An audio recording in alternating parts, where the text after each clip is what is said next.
কোরআন যখন প্রথম নাজিল হয় তখনের শ্রোতা ছিল কিছু আরব, যারা এক স্থান থেকে অন্য স্থানে ঘুরে বেড়াত। এখন এই আয়াতগুলো কিছুক্ষণের জন্য তাদের দৃষ্টিতে দেখুন। আলাম নাজআলিল আরদা মিহাদা, আমরা কি জমিনকে তোমাদের জন্য বিছানা স্বরূপ বানাইনি? তারা কোথায় ভ্রমণ করত? মরুভূমিতে। তারা সেখানে কি দেখত? বিশাল বালুকাময় এলাকা তাদের সামনে বিছানো রয়েছে। এরপর আল্লাহ বলেন, ওয়াল জিবালা আওতাদা, আর পাহাড়গুলোকে বানিয়েছি পেরেক স্বরূপ।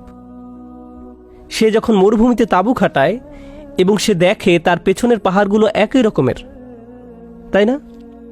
সে যখনই তার তাঁবুর কথা ভাবে তার মাথায় আসে পাহাড়গুলোর কথা। তার ভ্রমণের সময় রাত চলে আসে, তাই তাকে ক্যাম্প করতে হয়, তাঁবু বানাতে হয়। এরপর সে আর তার পরিবার সেখানে ঘুমিয়ে যায়।